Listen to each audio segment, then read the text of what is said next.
السلام علیکم ورحمۃ اللہ وبرکاتہ. میں ہوں سید عبدالوہاب شاہ اور آپ دیکھ رہے ہیں نقطہ گائیڈ چینل.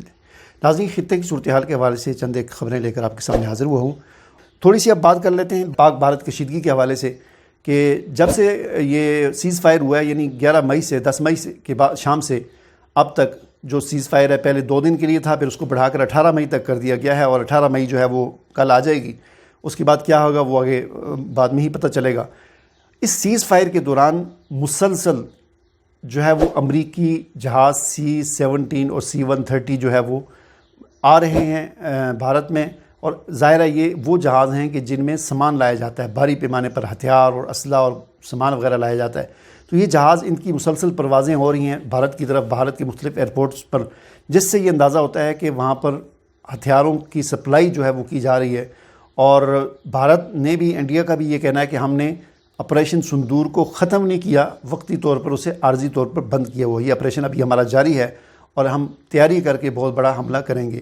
تو بظاہر حالات اسی طرح کے نظر آ رہے ہیں کہ بھارت جو ہے، انڈیا جو ہے بہت بڑی تیاری کر رہا ہے. اصل حقیقت اور اصل بات یہ ہے کہ امریکہ کے بارے میں، جیسے کہ میں نے پہلے بھی عرض کیا تھا کہ امریکہ اس وقت بالکل اس کا زوال شروع ہو چکا ہے، اور امریکہ کی بقا صرف ایک ہی بات میں ہے کہ دنیا میں جنگیں لگیں اور اس کے ہتھیار بکیں.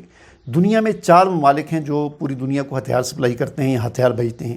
ان میں پہلا نمبر امریکہ کا آتا ہے کہ دنیا میں جتنے بھی ہتھیار ہیں اس کے 43% ہتھیار جو ہے امریکہ بھیجتا ہے. دوسرے نمبر پر فرانس آتا ہے، تیسرے نمبر پر روس آتا ہے اور چوتھے نمبر پر چائنا ہے. اب یہ جو پاک بھارت جنگ ہوئی ہے، اس جنگ کے نتیجے میں ایک تبدیلی دنیا کے اندر یہ آئی ہے کہ دنیا نے یہ دیکھا کہ چائنا کے ہتھیاروں نے مغرب کے یا باقی 3 ممالک کے ہتھیاروں کو مات دی ہے، شکست دی ہے. ظاہر ہے جو رافیل طیارے تھے وہ فرانس کے تھے، اور ڈرون جو اسرائیلی تھے وہ اصل میں امریکہ کی ٹیکنالوجی ہے، اور جو ایئر ڈیفنس سسٹم تھا وہ روس کا تھا. تو پاکستان نے چین کی ٹیکنالوجی کے ذریعے ان تینوں کو تباہ کیا اور برباد کر کے رکھ دیا، جس سے ایک نئی بحث چھڑ چکی ہے اور دنیا اس طرف متوجہ ہوئی ہے کہ ہمیں چائنا کے ہتھیار خریدنے چاہیے. اس سے امریکہ کو بڑی تشویش ہے. امریکہ تو خود جنگ لگوانا چاہتا تھا. یہ جو بھارت نے پاکستان پر حملہ کیا، اصل میں امریکہ نے ہی اس کو دھمکی دی تھی کہ تم پاکستان پر حملہ کرو، تم یہاں کے بڑے ہو، یہ ہے وہ ہے. اس کے پیچھے امریکہ کی یہ کوشش تھی کہ اس خطے میں جنگ لگے اور بھارت ہم سے اسلحہ خریدے، پاکستان بھی ہم سے خریدے. چلو پاکستان خریدے نہ خریدے، بھارت تو خریدے گا. لیکن پاکستان نے صرف 1.5 گھنٹے کی کارروائی میں انڈیا کی جو ریڑھ کی ہڈی تھی اس کو توڑ کے رکھ دیا اور مفلوج کر دیا، اسے معذور کر کے رکھ دیا انڈیا کو. تو اس سے پھر امریکہ کو بڑی تشویش ہوئی، بڑی پریشانی ہوئی 2 اعتبار سے. ایک اس اعتبار سے کہ اب تو اس کے اندر سکت ہی نہیں رہی جنگ کرنے کی، اس کو تھوڑا سا مالش مولش کر کے اس کو دوبارہ کھڑا کرتے ہیں. اور دوسرے اس اعتبار سے کہ امریکہ نے دیکھ لیا کہ یہ تو ہمارے ہتھیاروں کی بدنامی ہو رہی ہے.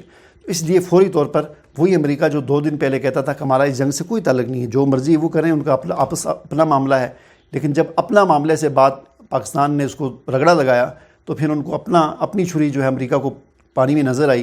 انہوں نے فوری طور پر سیز فائر کیا.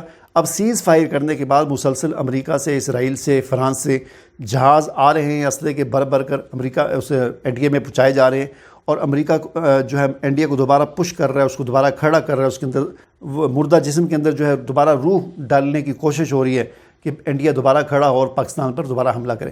بہرحال یہ تو وقت ہی بتائے گا کیا ہوگا.